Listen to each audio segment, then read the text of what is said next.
Olá, boa noite. A entrevista da semana hoje é com o ex-presidente Fernando Henrique Cardoso, uma das principais lideranças do PSDB. Boa noite, presidente. Obrigado por dar essa entrevista. É um prazer. Presidente, primeira pergunta para o senhor. O ex-presidente Lula deu uma entrevista à televisão portuguesa dizendo que no julgamento do Mensalão, 80% foi decisão política e 20% decisão jurídica. E ele diz que essa história vai ser recontada.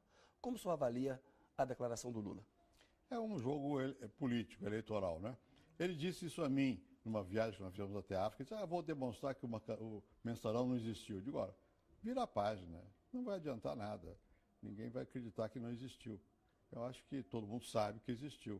Mas o que eu acho que é um jogo verbal, é uma versão que ele quer passar, mas ele mesmo duvido que esteja convencido de que não houve, que 80% tivesse sido político. Não. Foram juízes, a maior parte dos quais nomeados por ele mesmo. Presidente, o Supremo julgou recentemente 3 casos rumorosos de corrupção. Os petistas estão lá na papuda. O Eduardo Azeredo, do PSDB, renunciou para evitar o julgamento no Supremo e apostar na primeira instância, aquele benefício de apostar na lentidão da justiça para conseguir uma prescrição. E o Collor, que sofreu impeachment em 1992, só participou da campanha, foi julgado 2 vezes, 94 e 2014 agora, 20 anos depois, foi absolvido por falta de provas. Aí não há 2 pesos e 2 medidas, o maior rigor com o PT e o menor rigor com o PSDB e com o Collor? Não, eu não acredito. Porque o que há é lentidão em geral. Mesmo o caso do Mensalão. Quantos anos levou? Muitíssimos anos, né? 7 anos, também 7 anos, é. Bom, de qualquer maneira, o caso era mais tornou-se mais rumoroso do que os outros casos. Então, a pressão da sociedade foi maior.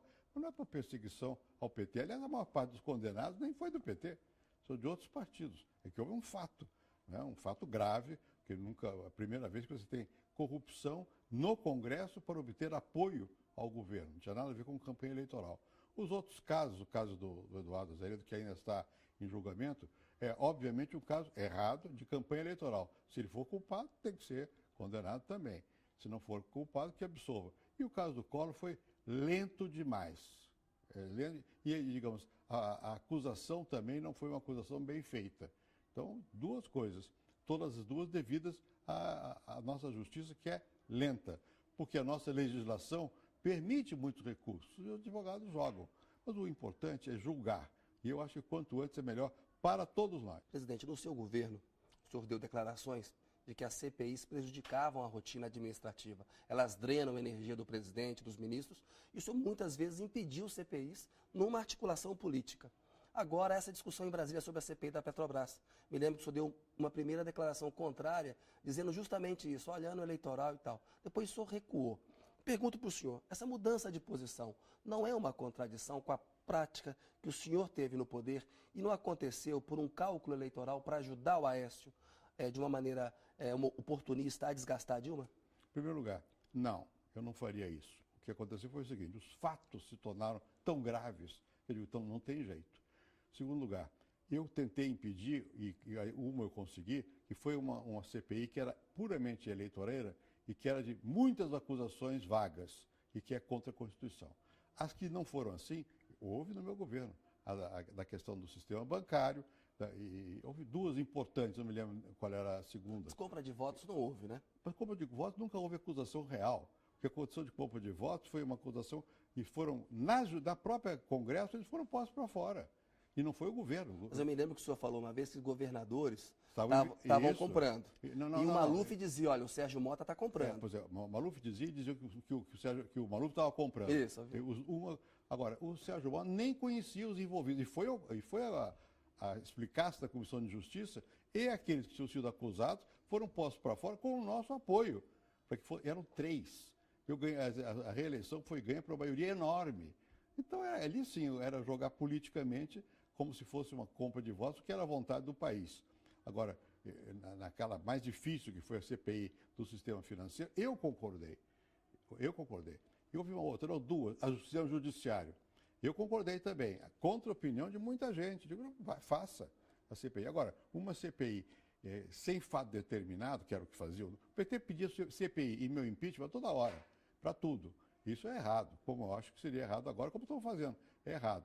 Eu acho o seguinte, CPI é importante, é uma arma da oposição, e, portanto, é sempre política também, mas o fato, o que justifica a CPI? É quando você vê que tem muita coisa envolvida.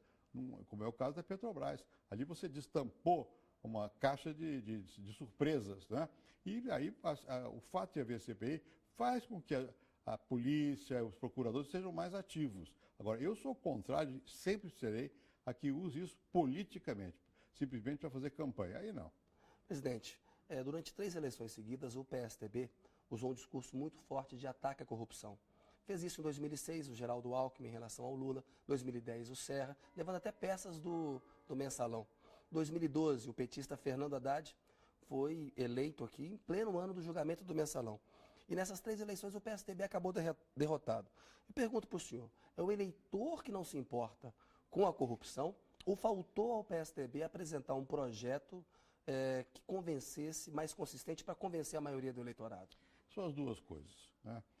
Em parte o eleitor, depende de como seja o processo, o eleitor está preocupado com coisas mais concretas do que a corrupção, porque em geral, por má informação, parte do suposto que isso é normal, né? É errado, mas eles partem desse suposto. Segundo lugar, é preciso que haja sempre alguém que simbolize uma ideia. Em política, não é a ideia que conta, é quem. É fulanizar, quem é que representa, quem expressa, né? Quem expressa esse caminho. Então o eleitor, na hora de votar, como agora, por exemplo, há uma indiscutível mal-estar na sociedade. Não é nem contra A, B ou C ainda, é um mal-estar, né? Esse mal-estar pode ou não se transformar numa força política da oposição. Depende de quê? Da oposição. Ela vai ser capaz de tocar nos temas que mostram ao eleitor que são esses os temas. Segundo, o eleitor vai olhar e vai dizer, com esse eu vou, porque esse me dá um caminho, né? E também esse me dar um caminho depende não só do que ele diga, mas de como ele diga. Como ele vai dizer. Presidente, o Eduardo Campos tem evitado usar esse discurso da corrupção. Recentemente, ele, indagado a responder sobre essa questão do Lula, pegou e falou, olha, 100% da sociedade brasileira já decidiu a respeito disso, página virada, Supremo para frente. Esse campeonato, às vezes, de corrupção que acontece entre o PT e o PSDB, um acusando o outro de ser mais corrupto, isso não pode acabar beneficiando o Eduardo Campos? Eventualmente, sim, depende de como o Eduardo Campos se coloque, né? Agora, eu acho que denúncia de corrupção, como eu disse, não é uma questão eleitoral, é questão de decência pública, né? Tem que ser visto. Se tem corrupção, tem que ser visto. E é preciso também que a população se sensibilize, porque o que tem acontecido agora, no caso do que está aparecendo aí da Petrobras, é um desatino, como foi o Mensalão, é um desatino. Não é uma corrupção de A, B ou C, é uma cadeia. E quando essa cadeia tem a benção de quem está no governo, é gravíssimo para a democracia. Presidente, o senhor falou há pouco sobre os temas para convencer o eleitorado. Perguntar para o senhor, de 5 temas, se o senhor tivesse que escolher 2 como os mais relevantes para um partido vencer essa eleição presidencial: corrupção, ajustes na economia, saúde, educação ou mobilidade nos grandes centros urbanos? Mobilidade e saúde, né? Esses são os temas que pegam. Segurança também pega. Por quê? Porque são as coisas que no dia a dia a pessoa sente. A questão de ajuste econômico, ninguém nem entende o que é isso. Precisa, mas ninguém vai nem entender o que é isso. Corrupção, é o que eu já disse. As pessoas dão de barato que há muita corrupção. Então, embora... Nivelam todos os políticos por baixo, o resto todo político é corrupto. Então, não é isso, mas acham assim. Há uma impressão assim, então, de parte do eleitorado. De parte. A classe média se sensibiliza assim, né? E não só. Gente crescentemente se sensibilizará pela corrupção. Mas nesse momento eu diria mobilidade e saúde, porque é muito difícil viver na grande cidade do Brasil. O trânsito está insuportável, né? É caro. E saúde, houve um aumento do serviço de saúde, mas a atenção é ruim. As pessoas não são bem atendidas. Quem vai lá realmente de manhã cedo para entrar na fila e tal, se sente mal, né? O governo federal pode resolver essas questões de saúde e mobilidade, presidente? Porque isso é muito voltado para os municípios e para os estados, Eu não? sei, mas é sempre assim. Quem vai ser a culpa é do governo, qualquer governo. O povo não vai distinguir, né? E de fato, o governo tem parte da responsabilidade. Eu sei que qualquer um que seja eleito vai ser difícil resolver. Mas, por exemplo, a manutenção do preço de gasolina, como foi feito, barato, e de crédito indefinido e relativamente barato para compra de automóvel, piorou a mobilidade. Isso não foi o prefeito, foi o governo federal. O prefeito é que vai ter que resolver, mas quem criou foi o governo federal. A saúde, da mesma maneira, os recursos para a saúde vêm do governo federal. A fiscalização vem do governo federal. Na verdade, não é, é o conjunto dos dois. Mas quem vai assumir... E alavanca, né? É o governo federal, sem dúvida. Presidente, a Dilma Rousseff, a presidente, tem vendido aos empresários, em conversas reservadas, um discurso de que no eventual segundo mandato dela, ela vai fazer sim um ajuste econômico. porque a gente vê aí uma política fiscal mais frouxa, uma certa leniência com a inflação. Mas ela diz que será um ajuste mais suave do que fariam o Aécio Neves e o Eduardo Campos. O Aécio chegou a falar no encontro que poderia tomar medidas impopulares, não se importaria de ficar 4 anos com baixa avaliação. Como que o PSDB pretende responder a esse discurso e que medidas impopulares, que ajustes, presidente, devem ser feitos? Em primeiro lugar, é o seguinte, a Dilma pode, a presidente Dilma, pode dizer o que ela quiser para os empresários, eles não vão acreditar. Por quê? Porque não está na alma dela, não é? E porque ela não fez, ela podia ter feito. Muitos dos erros que estão aí foram ela que fez. Eles não acreditam mais nela, o governo perdeu a confiança. Perdeu a confiança. Segundo lugar, ela é responsável direta pela parte de energia. E a Petrobras está mal, a Eletrobras está mal, o etanol está mal. É muita coisa, né? Bom, segundo, qual é o grau de ajuste que vai ser necessário? Eu não sei, só quem está com os dados na mão é que vai saber. Não acredito que o presidente deva discutir isso na campanha, porque não é inteligível o tema, né? Quando o Aécio diz eu vou fazer, ele está falando como a Dilma, quando diz eu vou fazer também, está dirigindo para um setor da sociedade. Mas não pode ser As medidas impopulares não têm um custo social grande, presidente? Tem. Eu não paguei por isso, eu paguei sempre por isso. Eu sempre nunca tive medo de tomar medidas necessárias. Eu aumentei juros durante a campanha eleitoral, minha. Aumentei a taxa de juros, porque tinha que aumentar a taxa de juros. Agora, você não pode fazer praça disso. Eu alertei, quando era candidato, que eu ia pedir socorro à FMI. Antes da minha reeleição, eu disse antes, de propósito, para poder fazer. Mas não trombetei isso durante a campanha, mas eu disse que ia fazer isso, né? Bom, eu não sei se são impopulares, porque uma boa parte que tem que ser feita no Brasil é racionalizar o gasto, é não expandir o gasto. Isso não mexe com o povo diretamente, mexe com algum setor interessado, né? Você não vai mexer nas questões. A bolsa ninguém vai. Você acha que alguém vai mudar a política de bolsa? Eu comecei as bolsas, né? A Bolsa Escola, que virou Bolsa Família, né? Mas ninguém vai mexer nisso mais. Não tem mais jeito, isso foi incorporado. O Aécio falou uma coisa correta sobre o salário mínimo. Há muita queixa dos empresários que o salário está subindo acima do crescimento da produtividade. Ninguém nem entende isso, o povo não entende isso. Agora, hoje em dia, você não pode negar que o salário mínimo, que o aumento do salário mínimo beneficiou muita gente. Eu tocou nesse ponto, tem uma pergunta sobre o salário mínimo para o senhor. Nos últimos 10 anos, essa fórmula de reajuste real do salário mínimo, que garante a inflação do ano anterior e a variação do PIB de 2 anos seguintes, valorizou em 10 anos uma valorização real, presidente, de cerca de 70%. Essa regra vale só até 2015. Então, o próximo presidente, no primeiro ano dele, tem que dizer, vai fazer como os empresários querem e acabar com a valorização real, ou vai manter essa regra, na sua opinião? Na minha opinião, assim, quem começou essa política fui eu, quando eu era ministro da Fazenda. De lá para cá, nunca mais eu aumentei enormemente o salário mínimo. A diferença entre o período meu e do Lula foi de 1%. É que agora tem uma fórmula votada no Congresso. Agora tem uma fórmula. As políticas não devem, em geral, ter fórmula, porque manietam muito. Você é contra essa fórmula? Não é. Fórmulas, não é essa. Em geral. Em geral. Agora, que a garantia de que, pelo menos, a reposição da inflação, e se houver aumento de produtividade, o aumento da produtividade, eu acho normal. Ou seja, a reposição da inflação, variação do PIB, não. A variação do PIB, o havido, eu acho normal. Ah, é? Também? O havido. Então, só manteria... Mas aí tem dois. Eles fazem aí, precisa fazer os cálculos, né? Mas para dizer para a população, eu diria o seguinte, olha aqui, o aumento do salário mínimo foi a palavra do Aécio, foi uma conquista. Foi, porque o que deu maior melhoria na vida da população, mais do que as bolsas, foi o salário mínimo. Porque o salário mínimo ele afeta os aposentados, né? E ele é o regulador de salário no Brasil todo. Por isso que a atual fórmula é boa, não, presidente? Pois é, por isso que eu estou dizendo que eu não mexeria nessa matéria. Né? Eu acho que não... Há outros mecanismos que podem compensar, que não precisa passar por aí, porque vai dar ao povo a sensação de que vai apertar o cinto do povo e não do rico. Exato. Não, tem que apertar o cinto do rico. Boa, presidente. O Eduardo Campos tem feito o discurso do novo na política, mas ele apoiou o governo Lula durante 8 anos, ficou quase 3 anos no governo Dilma. Recentemente criticou o Sarney, mas como aliado da Dilma e do Lula, o Sarney estava lá junto com o Eduardo Campos. Ele já foi secretário de Estado, deputado estadual, deputado federal, ministro, governador, e tem políticos conservadores ao lado dele, políticos do antigo PFL. Pergunto para o senhor, o Campos tem mais credenciais do que o Aécio e a Dilma para fazer esse discurso de que ele é um novo na política? Novo é quem tem cabeça nova. Eu sou velho, né? Eu tenho 82 anos, não posso só favorecer o jovem. Tem que ter a cabeça nova. Eu não sei se a cabeça dele é mais jovem que a do Aécio. Em idade não sei como é que é, não é? Mas eu não sou muito favorável ao novo em si. O que é o novo? É para melhor? Se for para melhor, vamos. Se for para piorar, você prefere uma nova regra do salário mínimo? Depende. Se for para melhorar, se for para piorar, não. Por que do novo? Eu não acho simpática essa ideia, eu sou o novo. Você tem que ter boas ideias. Presidente, o PSDB diz que a Dilma é má gestora. A gente vive em São Paulo uma crise hídrica. Há racionamento de água na prática.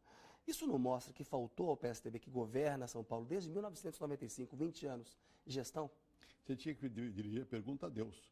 Porque nunca, você vê a série histórica, nunca houve tanta falta d'água. São Pedro é culpado? São Pedro. Não pegou só São Paulo, pegou o Brasil. Mas a Dilma diz a mesma coisa na área de energia. Ela usa a mesma desculpa. Ela tem razão. Porque eu sofri em 2001 a mesma coisa. Faltou energia. Foi falta de investimento. Não foi falta d'água. No caso da energia, o governo atual tem uma vantagem, que a partir do meu governo fizemos as termoelétricas e as redes foram interligadas nos governos posteriores. Então ela tem mais margem de manobra. Mas depende da chuva. Quer dizer, o nosso sistema tem essa vulnerabilidade. E você tem uma série histórica que mostra que a chuva é tanto. Ninguém pôde imaginar que fosse faltar tanta água. Então, eu acho que, claro, na luta política vão dizer, a culpa é desse, a culpa é daquele. Nesse caso, ninguém pode jogar nem primeira a Dilma, pedra. nem o Alckmin são culpados. Quem tem mais experiência de seca é o Nordeste. O Eduardo que fale disso. Presidente, muitos marqueteiros, analistas políticos avaliam que o PSDB errou em 2010, quando lançou o Serra, porque ele era um candidato com alta taxa de rejeição e o governo Lula era muito popular e a economia estava bem. Se tivesse lançado o Aécio, mesmo que ele perdesse, hoje ele seria um candidato nacionalmente conhecido e estaria em melhores condições do que o Eduardo Campos. O que você acha dessa avaliação? Essa coisa de política é muito variável, né? Você pode engenheiro de obra feita é fácil, né? Isso. Como um perdeu, o outro poderia ter ganho. Sabe Deus, né? Na verdade, são dois candidatos bons. O que eu acho que é importante é a união dos dois. O que nos dificulta sempre é quando, tendo a chance, não se juntam. Minas e São Paulo. Juntou Minas e São Paulo. Poxa, não é que vai ganhar, não é café com leite outra vez. Mas eleitoralmente, São Paulo tem 31 milhões de eleitores. Minas tem quase 15 milhões de eleitores. É muita gente. Então, não há razão para o PSDB, que governa esses dois estados, não ter uma unidade. Agora, esse ano está tendo mais. Quem vai ser o vice do Aécio? Se eu soubesse. Desde que não seja eu.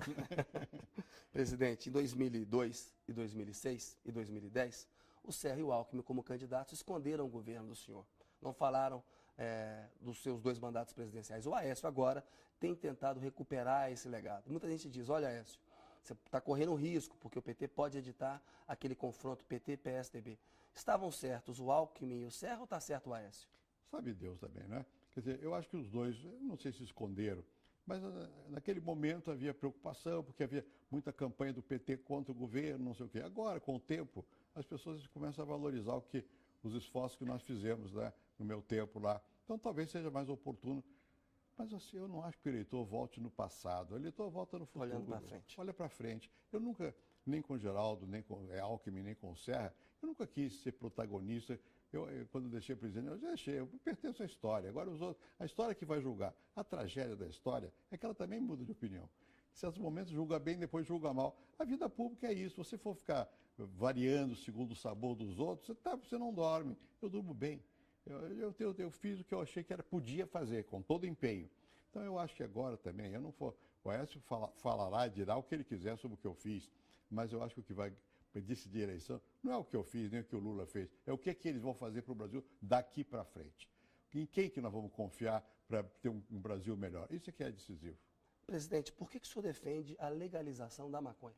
Em que termos seria aplicado? Eu defendo a descriminalização de todas as drogas, não é legalização. É não botar na cadeia o usuário de droga. Porque o usuário, quando ele é dependente, ele precisa de hospital e não de cadeia. Agora, legalização já é outra coisa. Legalização é dizer, você pode fumar dentro de tais circunstâncias. No caso da maconha, eu acho que é melhor controlar do que ser como hoje. Hoje a maconha é praticamente livre no Brasil. O controle é uma legalização. Sim, da maconha, no caso da maconha. É uma legalização, eu estou dizendo que é preferível controlar do que deixar como é hoje, que é praticamente livre. O acesso é livre, mas acesso como? Na boca de fumo, ou seja, no crime. Né? Segundo, ninguém controla a qualidade. Tem que fazer com a maconha o que se faz com o cigarro. A maconha pode fazer mal, o cigarro faz mal. Então, o que se fez com o cigarro? regulamentou. Não pode fumar aqui, não pode fumar ali, faz mal, tem campanha.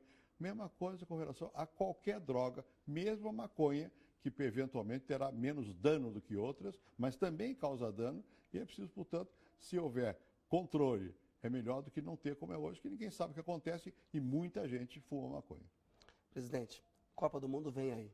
Está botando fé no Brasil? Quem ganha essa Copa? Eu não consigo torcer contra o Brasil, não adianta. Eu não entendo muito de futebol. Sou corintiano, todo mundo, nem todo mundo acredita, mas eu sou. O Lula também é. O Lula também tem uma coisa em comum. Mas o Lula entende mais de futebol do que eu, não tenha dúvida. Eu acho o seguinte, nós temos uma equipe, temos bons jogadores que não formam uma equipe, mas tem um bom técnico que é capaz de formar uma equipe. Então, eu acho que dá para acreditar que o Brasil tem chance, né, de ganhar o campeonato. Vai ter que enfrentar a Alemanha, vai ter que enfrentar a Holanda, vai ter que enfrentar a Espanha, Argentina, são times respeitáveis. E futebol, como tudo na vida, tem uma margem de incerteza enorme. Agora, vamos torcer pelo Brasil, claro. Presidente, em uma frase, um defeito e uma qualidade do ex-presidente Lula. Qualidade, ele comunica como ninguém. Defeito, nem sempre o que ele diz é verdade. Presidente, boa noite para o senhor. Obrigado pela entrevista. Obrigado.